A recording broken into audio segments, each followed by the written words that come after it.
Merab Dvalishvili says he's training to face the very best version of Sean O'Malley. While he's been open in the past about struggling to stay motivated for a second fight with Sean, that's no longer the case. The Georgian is completely dialed in. He knows exactly what's on the line. For Sean, UFC 316 isn't just another defense or another shot. It's about saving his legacy. If he loses again in dominant fashion, his place in the bantamweight title picture becomes questionable. Unless Merab eventually loses the strap, Sean's road back will be long and uphill. This fight is his chance to rewrite the story, to prove he can adapt and overcome. For Merab, it's another statement to add to his run of dominance. For Sean, it's all or nothing.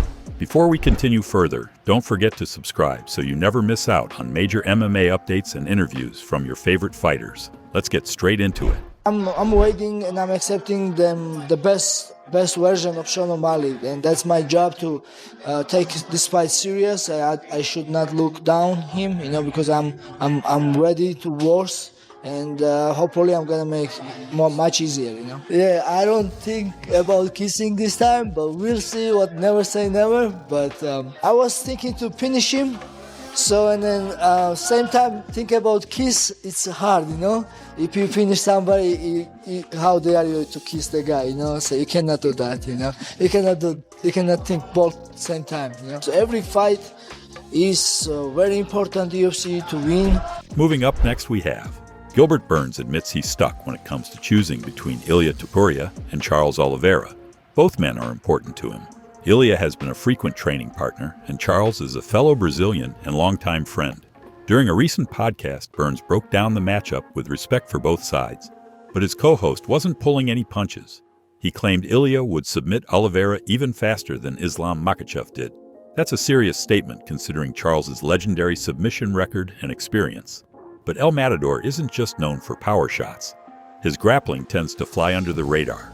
He's explosive, physically strong, and extremely difficult to keep down. He may not have the resume Charles does in terms of submissions, but his defensive grappling is sharp. He's proven repeatedly that he can survive dangerous moments and flip the script when needed. That might be the edge here. If he keeps calm and avoids the traps Charles sets on the ground, we could be looking at a banger. Still, you can't overlook Dub Bronx. His non-stop pressure, clean jiu-jitsu, and ability to chain submissions make him one of the most lethal finishers in UFC history. A single mistake and a scramble, and Charles could end it right then and there. Avoiding the boxing. I still think the head kick's the best way to get Ilia. We saw I know, the but think about the clinch, the knees coming, the elbows, that Oliveira. I just feel like that's going to leave him susceptible to get a big hook to the chin in that situation. I don't think so, bro. Really? So you're picking Charles? He's a close fight that people think. Both are my guys, so it's kind of suck for me to pick a side. But I'm just saying that he's a way closer fight than people think. Topuria is still a good grappler, but no kicks, it's different. Very different matchup. Yeah.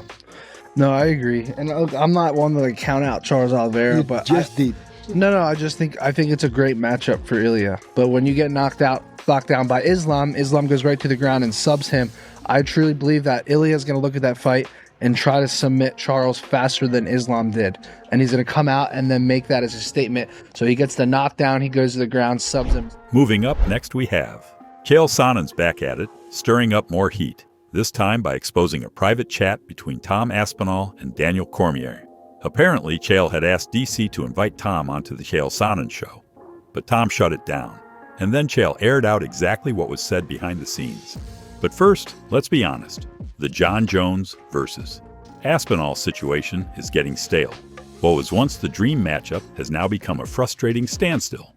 Fans are no longer just asking whether Jon will come back. They're demanding movement.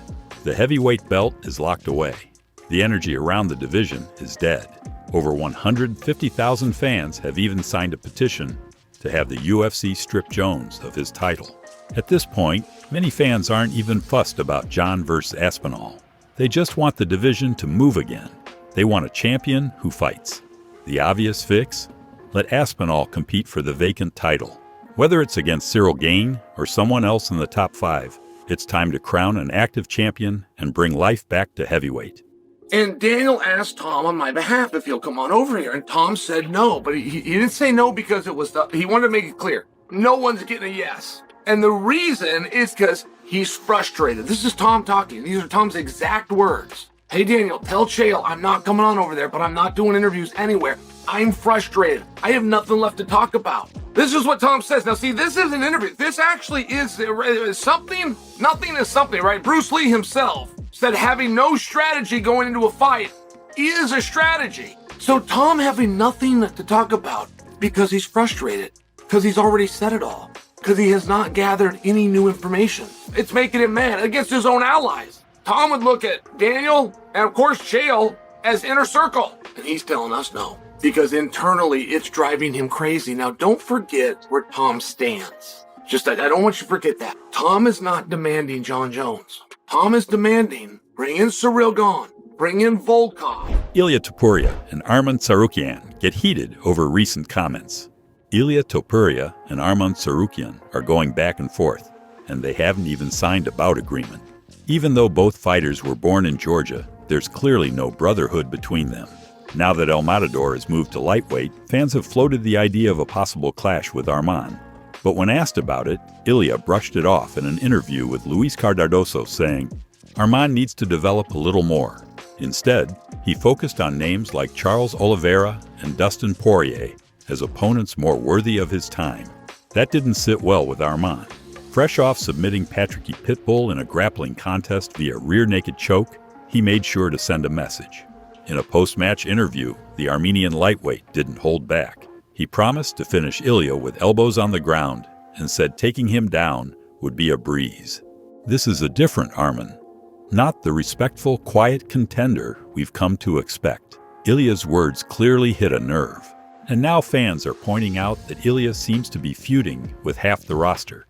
Even guys outside his division, like Belal Muhammad. The tension has even extended to fighters who share the same roots. This might be the next big rivalry at 155, one that runs deep, from national pride to personal grudges. Let's go to Arman's full quote. Arman, a lot of experts and fans are saying they want to see you face Ilia Topuria. Many believe he's got great takedown defense and knows how to scramble back to his feet. With your elite wrestling, do you think you could keep Topuria on the ground for a whole round? Yeah, I could keep him down. I'd take him down without even trying hard. But he's a tiny guy, short, compact, and those types are tricky to hold. Pitbull's the same way. Short, stocky, hard to pin down. I'd still definitely take him down with ease. Holding him for 5 straight minutes, though, we'll see. I don't need the full round anyway. I like throwing elbows. 1 clean shot, and that's all it'll take. I won't need 5 rounds. He's not making it that far. That's all for today from the MMA Arena. If you enjoyed the video, don't forget to drop a like, hit that subscribe button, and turn on notifications so you never miss the latest in the fight world. Catch you next time.